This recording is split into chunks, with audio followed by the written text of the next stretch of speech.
listening to Jai Long, and this is Make Your Break. Whether you're a big-hearted creative or an aspiring entrepreneur, let's take action on your dreams, reconnecting you with your why and giving you the how. I'm here to dish out actionable mindset tips and fun industry secrets to help you blow up your biz. From eye-opening reality checks to motivational gold, no two episodes are ever the same. So tune in weekly, skip the FOMO, and let's dive into the deep together. Today, I'm speaking with Hank from Henry Paul Photography. I met Hank quite a few years ago when he did one of my workshops. He's an amazing photographer based in Sydney, Australia. And today, we're talking about how to be inclusive with the LGBTQ plus community. Very important conversations to have, very tough conversations to have. We tend to not want to make any mistakes, and we can be hard on ourselves, and we can try to avoid cancel culture and all these things. But sometimes by not doing anything is the worst thing that you can be doing, because we're not progressing and we're not moving forward. So this is the lead up to the Muddy Grass month, which is coming up as well. And I think it's a very fitting time to be talking about this kind of stuff and making sure, like, I see so many things in different Facebook groups, and for myself especially, like, I'm a leader of a community. I've got to make sure I keep leveling up, having these conversations, making sure I'm having the hard conversations and doing the things that helps me grow so I can help my community grow, and so I can make everyone feel safe around me and make sure everybody feels safe with my business as well. So I'm super excited about today. If you stay to the end, Hank has a course coming out as well, and he just plugs that at the very, very end. Lots of good stuff to dive into. I think you're going to find today very fascinating. And if not anything else, going to help you change your mindset a little bit, shift your mindset, and hopefully get you thinking a little bit differently about your business and how you can be showing up for your community. So let's dive in.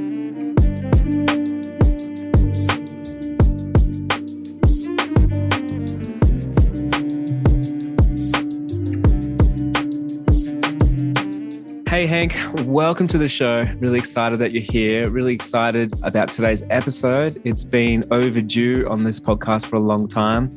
And yeah, I'd love for you to introduce yourself and tell us what today has got in store for us. Absolutely. Thanks for having me, Jai. It's great to be on the show. My name's Hank. I'm a full-time wedding photographer based in Sydney, Australia. And I've been doing this almost 10 years now. I identify as queer and have kind of been on this wild journey over the course of my business, where I think I started out really wanting to hide who I was a little bit and wasn't really sure how to fully bring my queerness into the business that I built. And so over the course of several years, I think I was just exploring what it meant to be queer for myself, and then what that also meant for my business, and how I could make my brand one that was much more authentic and looked a whole lot more like me. And so I think, for me, what I'm really excited and passionate about is talking about inclusion in the wedding industry. We kind of work in a space that is super gendered and, kind of stems from pretty patriarchal tradition. And I don't know if a lot of people have actually stopped to ask some of those questions that are about, like, well, why do we think this way, and why do we do these things after thousands of years? But we will today. We will today, absolutely, yes. I'm really excited, man. I've got a lot of things to talk to you about, and I think today is really important for us to get uncomfortable, ask those uncomfortable questions, because it's a well-needed conversation, and I know so much growth is going to come out of it, because you always got to have the benefit of the doubt that everyone's a kind person, everyone's got the best at heart, and then a lot of times we're naive, uneducated, or just haven't listened to different viewpoints and so many different things. And so today is all about that. So welcome to the show. Yeah, wonderful. Yeah, 100%. I think people are afraid of making mistakes. And the sooner that we can just accept, all right, we might say the wrong thing from time to time. And now it's about can we equip ourselves with the right language when we do stuff it up, and how do we learn so that in the future we know the right things to say. I think that then helps give people the confidence to actually step out into this space of allyship for the LGBTQ plus community. Yes, absolutely. That's actually a great thing to start on as well. You've been in the game for 10 years. And so you're here in Australia. And one thing around, or you'd know exactly, but probably around about what, 5 years ago, same-sex weddings became legalized and it was a big deal. And that would have absolutely transformed your business, the way that you look at everything as well. And it's transformed everyone's business, but probably not as fast as what you probably would hope it will or it did, which is real interesting. But just tell me, like in that time and around when that happened for you and your business, was that a game changer? Yes, on many levels. It was a game changer, both business-wise, but also personally. I think prior to that, I had never been to a queer wedding, and I'd never even, I guess, entertained the idea that I myself might want to have a wedding one day. It was just not something that I saw. It wasn't, 5 years ago, if you think how much has changed even in 5 years, there wasn't a whole lot of queer content in the media. You weren't watching a lot of TV shows on Netflix with queer characters 5 years ago compared to what we see today. And that sort of like visibility that within an Australian context, at least, that marriage vote was a huge game changer for me. And it gave me a new sense of pride in who I am and what my community is about, that I was then kind of given permission to let that integrate with the business that I was building. Totally. So like, I mean, man, like this must have been so hard. Like starting a wedding photography business 10 years ago, it's like males, females get married. And then if you had a different point of view, not only was it just considered the wrong point of view, it was illegal. And like, how crazy is that? And so for you to be in an industry where you're surrounded by love and acceptance and all this kind of stuff, but then there's this big thing like sort of lingering over the top of you. So how did that feel? Yeah. Oh gosh. It held me back. It held me back in my business. And I think that because I wasn't able to bring my full self into the work that I was creating and the meetings that I was having with clients, that was a barrier for me in actually fulfilling my true kind of business potential, And what I've felt since then, and it's been a journey. It wasn't like it happened overnight once that result was announced. Oh, of course. And, it's still a journey, but I feel so much more confident that what I'm bringing to my business is a real alignment of my personal values. And now when clients come and meet with me, one of the biggest pieces of feedback I get is, we love what you stand for. We love your values. Like I make it really clear what I stand for on my website. And I think that's one of the main draw cards that people, when they meet with me, they mention as being a factor. Yeah. I absolutely love that. So we were talking a little bit about this before, but people don't want to make mistakes. So let's actually talk about that the first thing, because I think this is one of the most important things. And sometimes like us trying to tread to not make mistakes is a mistake because we end up not treading anywhere, right? So yeah, totally. So let's talk about, like, we're so scared of cancel culture and we're so scared of saying the wrong thing and being in the wrong place and doing the wrong thing that we end up taking no action and doing nothing. Yeah, I think that, again, to reiterate, the place to start with that is to just acknowledge your humanness in all of this and to identify, I am going to stuff it up. That there's just no question about, I'm queer and I still say the wrong things. I still use the wrong pronouns. Like this is still something that I'm practicing regularly when I'm working with my clients and when I'm, out in the community. So it's not a matter of like, once you are a quote unquote ally, you're going to be perfect and you must get it right all the time. I think that that's an unrealistic expectation, but true allyship is about intent. And so it's what's our heart in this and the willingness to learn from and be challenged. And so then I would say that there's this really beautiful framework that allies, and I mean, I use it as well, is this framework to help give us the words and the things to say when we make a mistake. Because if we don't say anything, of course, we won't make a mistake, but then you're also not moving the needle forward in the direction that you want to go in regards to inclusion. So the framework for when you make a mistake is oops, ouch, I'm sorry. And those three statements really just sum up how you can come to, what could potentially be something confronting or challenging for you and give you the language that you need to grow from that.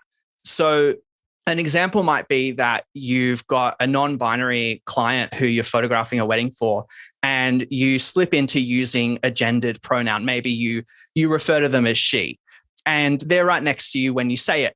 And so in that moment, if you click, oh, I've just said the wrong thing, gosh, I'm so embarrassed, then the embarrassment is like a self-centered reaction rather than an acknowledgement. An acknowledgement of the other person in that moment. And so the language of oops, ouch, I'm sorry. It's, whether it's internal or externally voiced, it's oops, I made a mistake. Like recognize that you said the wrong pronoun. Ouch is to then recognize that possibly hurt that person or made them feel unsafe around me or made them feel like I was, not the right person to be photographing them in this moment. And then I'm sorry, that is 100% the thing that needs to be verbalized, is saying to that person, hey, I'm sorry, I just used the wrong pronouns. I've got to catch myself next time. Love that. Do you think everyone deserves to feel safe? 100%. Yeah. Like it's like might sound like such a simple question, but like I honestly believe like some of the things and the way people act and react and the actions that they take, you would think that they don't believe that. Yeah. Yeah. And I think that once we can kind of understand, or, it's empathy. It's the empathy behind, well, I want to feel safe and I know what it feels like to be safe. So let me then extend that also, that, that same level of safety and welcome and inclusion to everybody who I interact with. Yeah. One thing is we're talking about someone that identifies themselves as like non-binary. There's so many people that are listening to this podcast right now and they're like, man, I don't know anyone like that. I don't like, that's just not in my world and it's not whatever. So I don't really need to take note, or I don't really need to integrate into, this new world and all this stuff. And what people don't realize is like, you probably do know someone, you haven't acknowledged it, and it is in our world. Yeah. So it's something that I think a lot of people don't give enough thought to is the fact that queerness in and of itself is pretty invisible. So you don't see if someone is queer. A lot of people will express themselves pretty queer and they will experiment with their gender expression. They'll wear clothes that kind of, you would seem kind of outside the norm of what you normally see. But generally speaking, you don't know if someone you're interacting with is bi. You don't know if someone you're interacting with is, unless they disclose it to you. And so the thing about using inclusive language across the board is you don't run the risk of accidentally offending someone along the way or making a fool of yourself because you just didn't know. It's actually kind of operating under the assumption that you will interact with people who are queer and getting your language right before those interactions even happen. And there's so many ways that I've been learning so many lessons along the way, and always it's just like you don't realize like what's happening here, or that you need to be more inclusive on the way that we even like talk like that. So yeah, I find that like really interesting. And I think that's like a massive thing that we need to all start actually proactively seeking out and learning about. And don't underestimate the power of practicing it as well. So if you meet somebody and they have said to you, oh, my pronouns are they, them, then the best time for you to get good at using the right pronouns is when they're not around. And just go out of your way to start talking about that person to a partner or to a friend and say, I'm actively going to work on using the correct pronouns here. Or, you could say, I want to eliminate the term guys from my vocabulary. So I'm going to practice other alternative words that I could use here. Hey, folks. Hey, everybody. Hey, friends. Those sorts of gender neutral terms, and practice that so that it can become second nature to you. Hey, so we talked about before, and in the wedding industry especially, we talked about 3 big assumptions that people make in the wedding industry. And I'd actually like to unravel this, and for a few different reasons. Like, one is like I run a big community of photographers. And also I'm inside big Facebook groups, and I see a lot of things that people write, or the things that they'll write with the big assumptions, and they won't change their mindset, or they're very much stuck in a fixed mindset. And so I like to talk about those. Yeah, absolutely. Yeah, we'll talk about the 3 assumptions and also how to fix them, because it's one thing to identify what are people getting wrong, but then let's also give people a framework and language to then start to get better at it. So we've already touched on pronouns. I would say that is the number one thing that when people are interacting, specifically with people in the queer community, that they're just assuming people's pronouns without asking them. And one of my favorite things when I go to parties these days is that first interaction with a stranger, and they'll share their name and then they'll ask your pronouns. They'll say, "Hey, I'm Hank. My pronouns are he, him. What are your pronouns?" And asking people what their pronouns are then invites the conversation to go whatever way they choose it to. And if they're just like, "Oh, my pronouns are also he, him," easy. And if they've got pronouns that you weren't expecting, then at least they've felt you're a safe person because you've invited, rather than just later on in the conversation, you start assuming what their pronouns are. So it's opening with the question once you meet somebody. And in the context of the wedding photography, we can do that in several ways. We can do that on that client call. We can do it in a contact form before we've even met them. There's so many different opportunities for us to ask people what their pronouns are before we go and assume. And this is maybe tangential, but also understanding that the gendered language around pronouns is also pretty much the wedding equivalent to bride and groom. So it's making an assumption that someone is a bride or a groom. And we talked about, there are non-binary folks who won't actually want to identify as either of those, but they might have another label that they feel really comfortable with. And if you don't ask them what that is, you're probably going to revert to one of the two that you're most familiar with. Yeah, so that's a huge one. So with that, would you also include that like in the language that you use in your price guides or on your website or throughout like all your digital marketing or all your marketing as well? Yeah, 100%. I think that at the very least, you should be upfront with your personal pronouns. So, Instagram has the great feature where you can put your pronouns in your bio. And if you have a little about page biography on your website, chuck your pronouns in there, because you as an ally actually carry so much influence when you choose to use your pronouns. Pronouns, like the use of introducing yourself with pronouns, is not exclusive to the queer community, but what it does is it signals to the queer community that you are an ally. It's awesome. Okay, so number 2, what's the second one? Okay, the second assumption that I think people are making, I know people are making about queer weddings is that somebody is walking down the aisle. And the question is always, which one is walking down the aisle, or who's walking down the aisle? When the reality is that I've shot queer weddings where no one walks down the aisle. I've shot queer weddings where 2 people walk down the aisle. And I've shot queer weddings where just one person. But you don't know which one, right? And so rather than just assuming, okay, so who's walking down the aisle? It's again asking a more open question of, is anybody walking down the aisle at your wedding? Or, framing it in a way that lets them determine, where the conversation goes again. So yeah, it's not locking them into like a yes or no, but it's an open-ended question. Would you say like it's not just walking down the aisle, but like many other traditions as well throughout like an actual wedding day?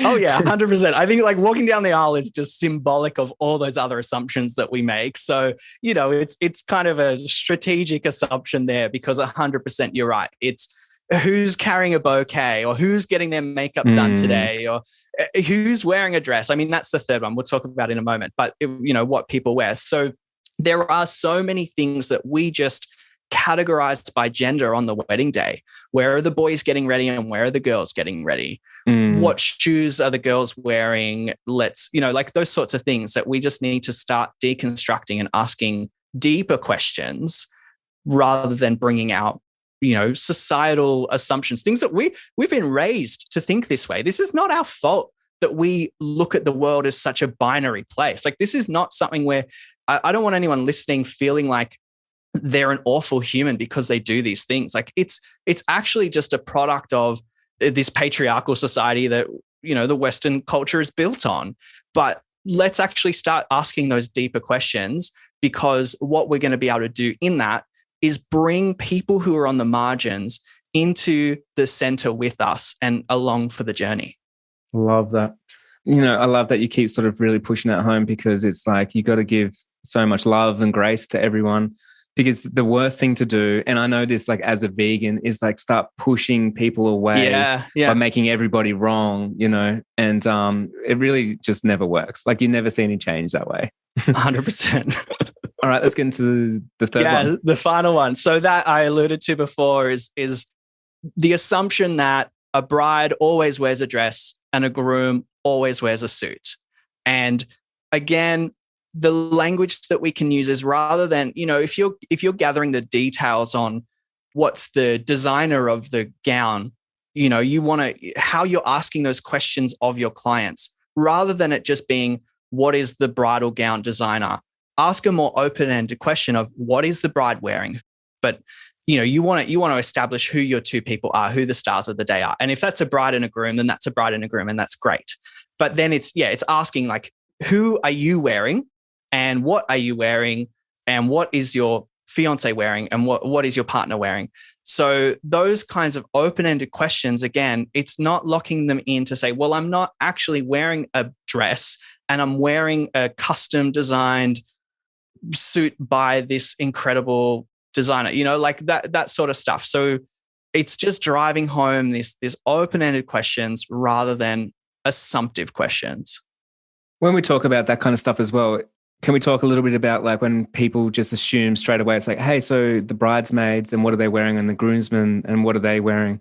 Because like if anyone's shot a wedding in the last little while, it's never the case. No, that's right. That's right.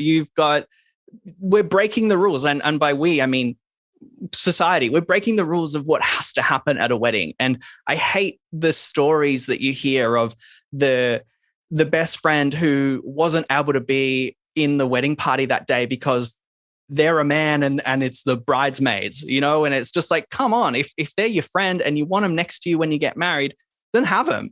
So 100%, like we're kind of losing touch with those old ideas of let's segregate the wedding party into just the women and just the men. So you're 100% on the money. It's still asking those questions. If you want to know the information about what the wedding party is wearing, then language like the wedding party, you could say, like, if you know that their name is Brooke, then you say, hey, Brooke, what are your people wearing? What's your side of the wedding party wearing? And using names is always really good as well. So you could ask for the individual names of each person in the wedding party, depending on what amount of information you're trying to gather. When we put together, let's say, questionnaires, things on our website, and we continually always say bride and nothing else, where do you think we're going wrong with that? I think what we're doing is we're actually closing ourselves off to potential work. So it's like there's a business ramification, but then I think like the bigger thing that I feel passionate about is that you're not establishing yourself as a safe person. And if someone doesn't identify as either a bride or a groom, and the only language across your entire website is talking about brides and grooms, then a non-binary person is probably not going to hire you. And you could be exactly what they're looking for, except for the fact that you haven't used language that's going to speak to them. And I always say, like, yes, sure, 99% of the people that you probably booking at the moment identify as cisgender and heterosexual. And so why would you bother changing everything for the 1%? But it's a difference between like speaking to 99% and 100%. It's everyone. Inclusive language is about bringing everyone in. And why would you not want to do that, especially if that aligns with your personal values? Yeah, like this is on such a different scale, but like when I was organizing my wedding, literally everyone would say bride for everything. All the questionnaires said bride for everything. But I planned the whole wedding. And so for me, it was like very much like, am I not supposed to be doing this? Like what? And also why would they always email me and ask for the bride? Or like it's always about that, and all the canned responses were about the bride, or like everything was. And I was like, man, I feel like I can organize a wedding. Like I don't understand where the problem is. So that is just extremely exclusive. And that's so problematic on multiple fronts, because then that's also us perpetuating the idea of putting the mental load of planning a wedding onto women. And I actually think that men get out of a great deal of responsibility when it comes to wedding planning. And so many weddings, you look around and you're like, well, this is the bride's wedding. Every decision was made by her, and she's loving it, but the groom is kind of not invested. And I find that's a loss. That's really disappointing. So I always, when I speak with my clients, I'm like, plan it together. make decisions about your wedding that's going to resonate with both of you, and split up the responsibility. So it's actually not just this huge job for one person to do. Here's another thing too. This just goes out to everyone that's a creative entrepreneur, service industry, like wherever it is. It's insanely important to talk to everyone, because the amount of times that, like, if I'm planning a wedding, I go in, they only talk to my wife because they're like, oh, talking to the bride, and then I'm left out. Or if I go to buy a car or something and they only talk to me, they won't talk to her, because the amount of times that, like, we walk away from an interaction and we're like, that was so rude. And like, why do you assume that we are both not making decisions? Or why would you only talk to the person that, that you see as the money maker or the decision maker? Or like, all these assumptions come up. And that happens today. That happens all the time. Yeah, 100%. So many businesses. Hey, so let's talk about some like things that we can do right now, like in our service-based businesses, in our businesses that we do, in our digital marketing and everything, because we always do marketing and we're trying to attract a new audience. We're trying to grow our businesses that we're proud of. And let's be honest, like, we're trying to build something that we're proud of. We don't want to make people feel uncomfortable. We don't want to be exclusive or excluding anybody. Like, we don't want that for our businesses. That's just not who we are.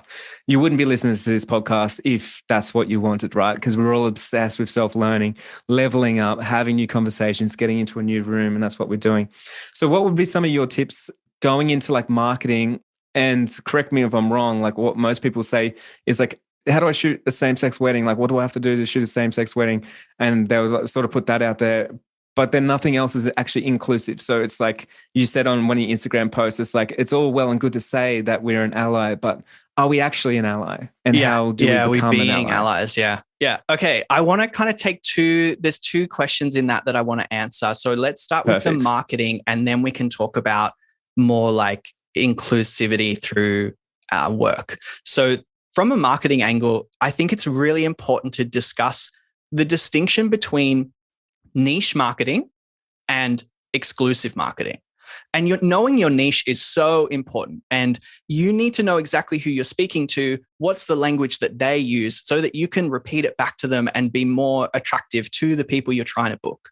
So your niche is what I'm not about, is you trying to completely blow your niche out of the water and say, well, I'm going to build a business for everyone. Because if you're trying to serve and please everyone, then everyone's going to actually be disappointed. Cares. That's right. Yeah. That's right. So this is not me saying like, don't worry about your niche. 100%. In fact, double down on your niche if you're not already doing that. But then the difference between niche and exclusivity is, one is I'm looking in at a certain person or group of people, and one is I'm casting out. So when you are looking at being a more inclusive service provider or business, then you want to analyze all of the brand touch points that you have, your social media, the language you use when you post on Instagram, your website, your questionnaires, anything that is going to have an external interaction from a client. You want to analyze all the language you're using to make sure that it aligns with your values rather than a type of person. I don't know if I worded that well. Let me clarify that. Building a niche around values rather than building a niche around a demographic. So your demographic would be, 18 to 36-year-old women are my demographic niche.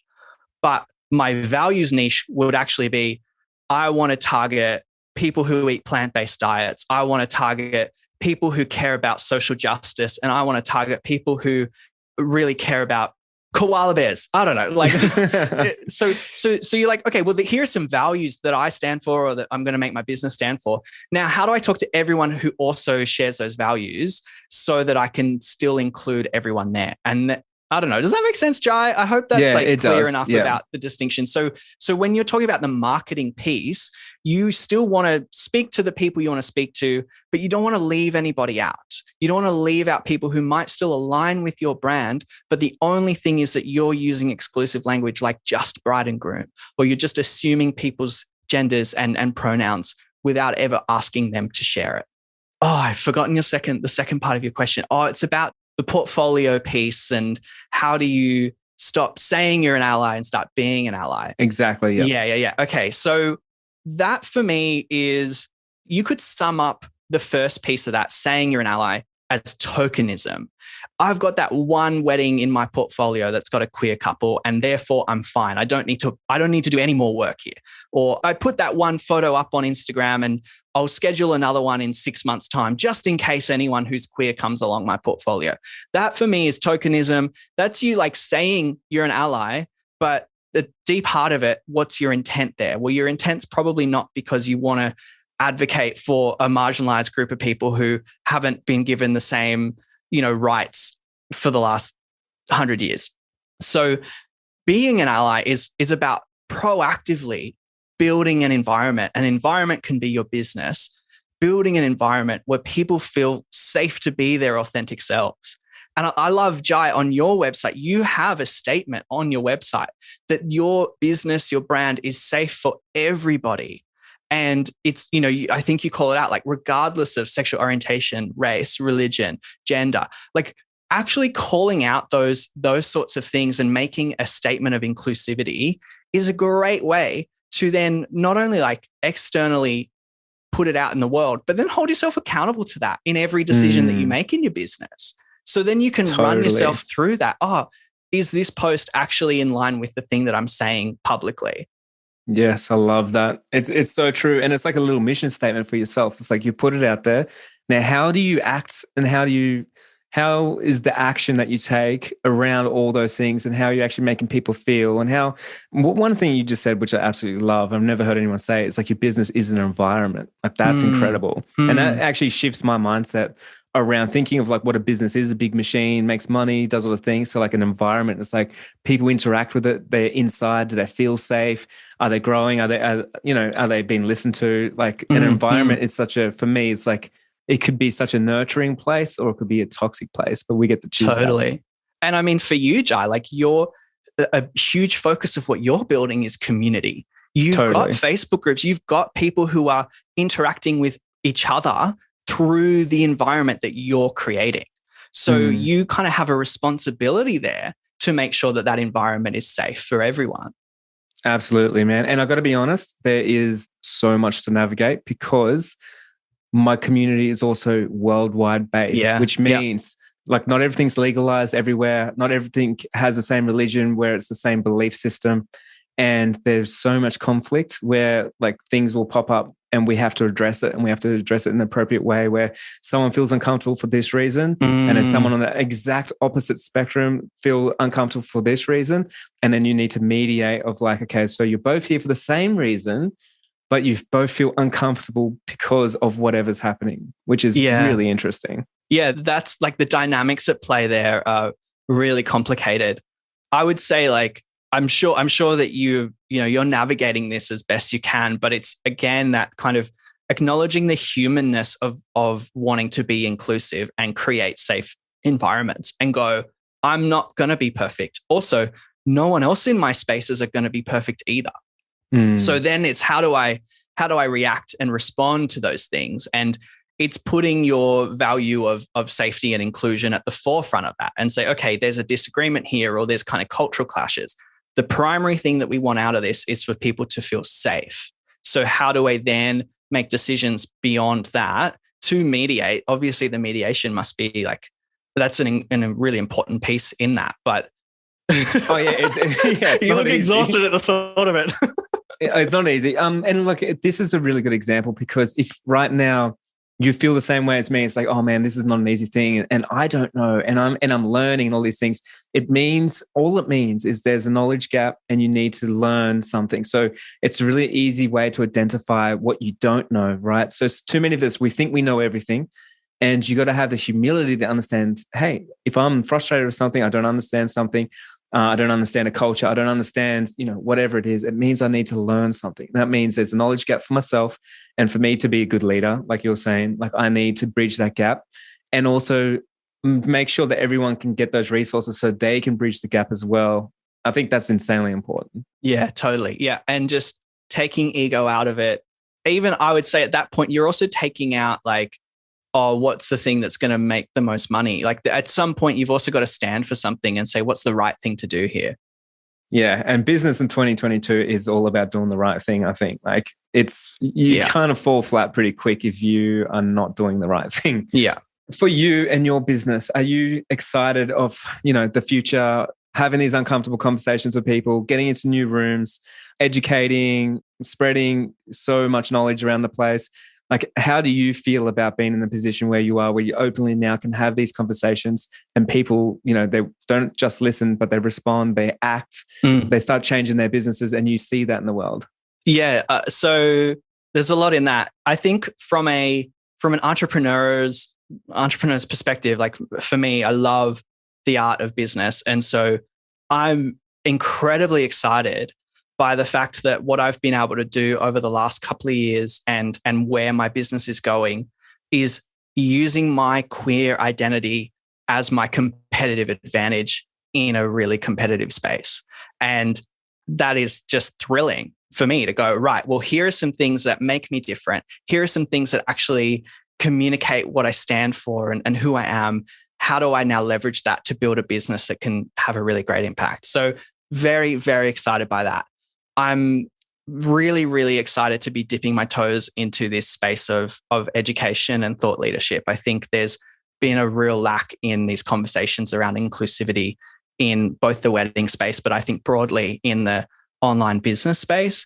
And so I'm really looking at the opportunities ahead of me to really kind of come out and speak about these things, because everywhere I go, people want to learn it. This is a true business opportunity for me because it's actually improving other people's businesses. They're going to be able to build bigger businesses when they nail their inclusivity strategies. And as soon as you can build a business that then helps other people build their businesses, you're solid. Yeah, I mean, you give people what they want and then you never have to look for anything, So that's like a major thing. I'm really excited about this, man. I see like so many business opportunities for you. And one really cool thing is, and I talk about this all the time, so many of us, we get stuck on something that we feel like it's our disadvantage. And we all do this, right? I talk to people right now that they might have a disability. They might not be in the right area. They might feel like they're a part of a culture that's not the trending thing, like whatever it is. But the second that you realize that the thing that you think is a disadvantage because it's not like everybody else, and you realize it's the advantage, it changes the game, because all of a sudden everyone's the same. You don't want to be the same. Everyone is the same. That's right. But the second you lean into that, where it's your superpowers, you're bringing something different, a different voice, you're bringing something that, is of value to people, it changes the playing field for you. Yeah. Yeah. And it can, for me, it's been really scary. I've been really, really worried about, well, the more I put myself out there, is that going to deter people? But it does the complete opposite, because people are drawn to the authenticity and people are drawn to the story. So yeah, I can't recommend it highly enough for anyone who's listening, who's like, oh, I'm not sure that the world can handle this side of me.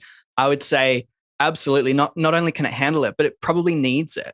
And needs it. And so, like, one thing that you said there before is like, if you try and please everyone, like, no one's listening. You're not worth listening to. There's no, you're not standing for anything. And someone that stands for nothing, it's mundane, right? And so for yourself, man, like if you want to, sell a course, do a workshop, if you want to book more clients, you only need 30 clients. It's not like you're trying to talk to the whole world anyway. And so you just want to talk your truth. So you get those super fans that find you and go like, yeah, this is my tribe right here. Yeah. Yeah. 100%. Hey, sort of just to finish off, can you share a story? I want to hear a story from you of like maybe the most uncomfortable that you've ever felt at a wedding, or a situation that's kind of been like, oh man, this is not right. I'd love to hear. And because everyone's got one, I've got a massive one as well that I can share afterwards, but I want to hear one from you. Oh gosh, I feel like I experience a lot of homophobia at weddings. So can I tell you about a time a guy in a wedding party was flirting with me? Yeah, that's the story I want. So I was shooting this wedding. It was a few years ago, and all day I'd been this guy, he was giving me a bit of a queer vibe. I was like, oh gosh, I think he's like interested, but I'm working and, I've got things to worry about today. But obviously as the night wore on and he got a little bit more intoxicated, he got braver in, making passes at me. And so then at one point, it was during the middle of speeches, and I was kind of just crouching by, at the front of the room, getting photos and whatever. And he came over and like crouched next to me and whispered in my ear. And it was like something a little bit raunchy. And I was like, I need to go home. This is too much. I can't handle this. Wow, that's amazing. And I've got to say, I don't know what it is, but my wife always has a bit of a laugh, but I get hit on definitely by more guys than I ever do women. Oh, crazy. My whole life. I mean, it's good for my like ego. that. I don't know about you, but I'm like, all right, I'm glad you find me attractive. Oh, yeah. I'm like, hell yeah. Man, I think I reckon this is the most unhappiest day I've ever had as a wedding photographer, the most awkward I ever felt, and the biggest time that I wanted to get up and like just leave this industry. So it was around about just after same-sex wedding became legalized in Australia. And so I shoot a lot of weddings, a lot of high-end weddings, and shooting this couple in this like really expensive church. And they're like, oh, this is the family church. It's going to be amazing and everything. I'm like, yeah, sweet. And they're like, we're going to do this full, long, just like ceremony and everything. And they sort of prepped me for it. And I was like, okay, no worries. Anyway, we get in there and everyone's sort of sitting down and everything. And then the priest came out, and then the priest is like, look, I don't want to say what's just happened is wrong or anything, and I don't want to push my views. So I'm just going to say like a couple of words, but I won't say much. Literally about 45 minutes later of this dude lecturing everyone of how the wrong thing just happened and we're all going to hell and all this stuff. And I'm looking around and I'm literally like, I've never been more shocked. I'm looking around at everyone's faces. I'm the photographer. I'm looking at faces. I'm like, is anyone not going to stand up and leave? Like, this has gone too far. Like, what is happening here? I don't understand. And I remember like after leaving that day, I was like, I am done with weddings. I did shoot weddings afterwards, but I could not believe I know the feeling. Felt like I was part. I just felt like I was like, man, I'm sort of part of something that I feel like I've outgrown it, and the industry hasn't grown with me. And I just feel like I'm not proud. That's what it felt like. Yeah, 100%. I've been to my fair share of religious weddings where, there's kind of this second agenda with we're here to reinforce our ideas of what their view of marriage is. Actually, maybe let's end on a bit more of a positive note, though. One of the biggest privileges of my life was I got to photograph this couple, this beautiful queer couple, who one of them was fired from their job at a Christian college because they were gay. And so they had spent a few years together and, got engaged and started planning their wedding. But it was so important to them because they both still kind of had this faith and they really wanted to be married in a church. But it was really hard to find a church that was going to condone their relationship and this marriage. And so for me, one of the most beautiful weddings that I've ever photographed was this beautiful queer couple getting married in the Uniting Church on Oxford Street here in Sydney. And they were just surrounded by 100 of, their closest family and friends. And it was full of joy, full of love. But so it was beautiful. Also within that, environment of faith that was really important to them. So yeah, that was an emotional one, that one. Oh, and that's so beautiful when it all comes together. And I've got to say, and it's like a disclaimer for everyone out there, it's like definitely not taking shots at any faith. Definitely, not excluding any religion, and I'm open to everything. And that's not the playing factor that we're talking about. We're just talking about that. Yes, we can be stuck in old ways. And yes, sometimes things are not growing as fast as what other things are growing. And we're all learning, which is really important. And that's why you're listening right now. That's why you're still here. Yeah. Hey, can I give a little plug at the moment? Yeah, of course. Yeah. So I'm going to be on the 1st of March. I'm not sure when this is getting published, Jai, but on the 1st of March, I'm launching my Queer Wedding Ally training. So this will be 4 modules, really, really quick, about 90 minutes of video content for people who want to learn how to authentically inclusify their wedding businesses.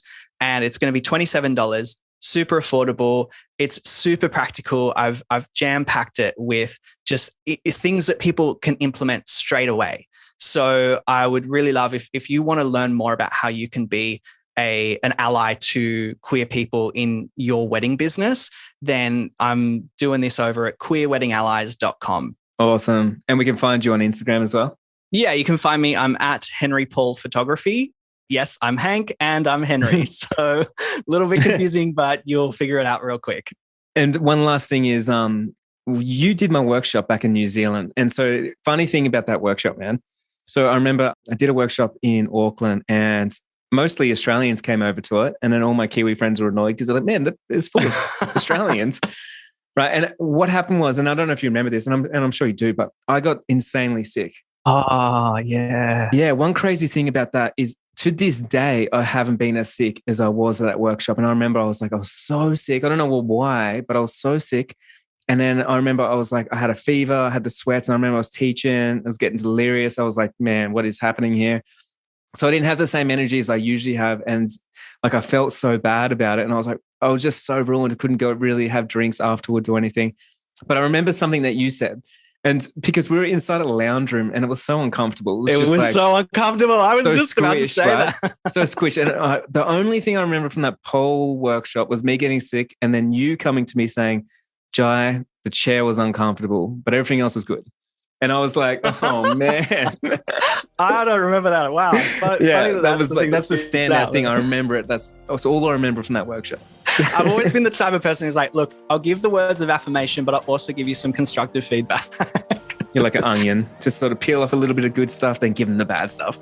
No, that's good, man. It was so good. And so good to have you on the podcast. And make sure that everybody heads over and checks out the course and says hello on Instagram. Yeah, thanks, mate. It's just a delight to chat with you. So thank you so much for facilitating this.